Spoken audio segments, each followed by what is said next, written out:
గవి చర్చ చేయాలి క్యాబినెట్లో, గవి ఏవి లేవు.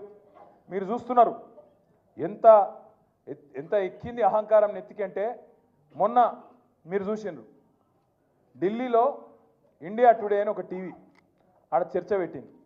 రేవంత్ రెడ్డి వేయిండు, పోతే అక్కడ అడిగినరు వాళ్ళు, ఏం సార్ నువ్వు ఎవరిని పడితే వాళ్ళని జైల్లో పెడుతున్నావట, ఏం సంగతి అంటే, నేను ఎవరిని పెట్టినా అన్నాడు.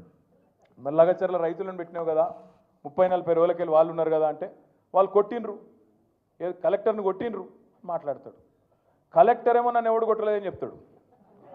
కలెక్టర్ ఏమో నా దాడే జరగలేదు, కొట్టనే లేదు ఎవడని కలెక్టర్ చెప్తాడు. కానీ రేవంత్ రెడ్డి మాత్రం కొట్టినరు అని చెప్తా ఉన్నాడు.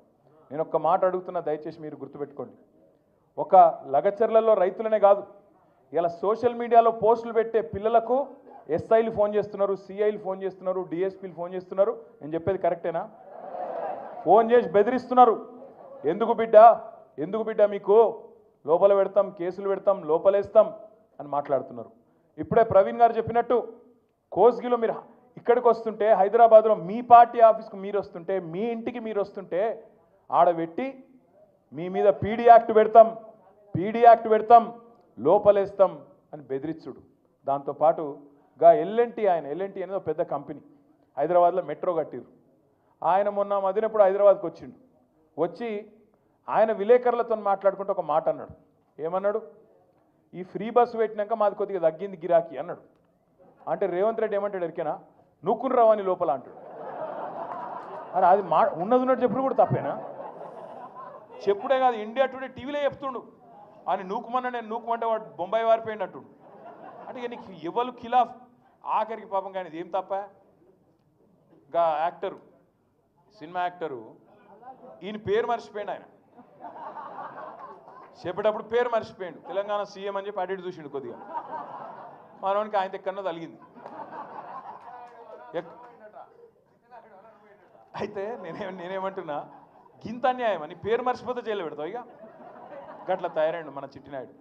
నేనేమంటున్నా, దయచేసి మీ అందరికి ఒకటే కోరుతున్నా, మీకు ఇవాళనే నాంపల్లి కోర్టులో పట్నం నరేందర్ రెడ్డి గారిది, అదేవిధంగా 27 మంది రైతులది మొత్తం నిన్న ఇవాళ వాదనలు మొత్తం అయిపోయినాయి. అన్న చెప్పింది కరెక్ట్, ఆర్ఎస్ ప్రవీణ్ అన్న. 24 రోజులు ఆడికెళ్ళి వికారాబాద్ కోర్టుకెళ్ళి ఇక్కడికి ఫైల్ రాలే. అప్పుడు మళ్ళీ పీపీ లేకుండే.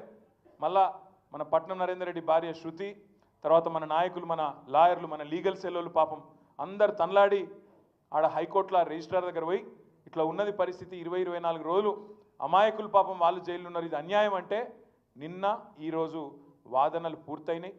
మరి అన్నీ అనుకూలిస్తే అంతా మంచిగా జరిగితే రేపు తీర్పు వెలువడే అవకాశం ఉంది. మంచి జరగాలని చెప్పి మనస్ఫూర్తిగా ఆశిద్దాం, మంచి జరగాలని మనస్ఫూర్తిగా అందరం కోరుకుందాం. దబ్బన మనకు అనుకూలంగా తీర్పు రాకపోతే వెంటనే హైకోర్టుకు పోదాం, అవసరమైతే సుప్రీంకోర్టు దాకా కూడా పోదాం. వదిలిపెట్టద్దు, ఎట్టి పరిస్థితుల్లో రాజీ పడద్దు. ఒక్క మాట నేను మిమ్మల్ని కోరుతా ఉన్నా. మేము పోయినాం, సంగారెడ్డి జైలుకి పోయినాం, చెర్లపల్లి జైలుకి పోయినాం, ఎక్కడైతే నరేందర్ అని ఉన్నాడో పోయి కలిసినాం.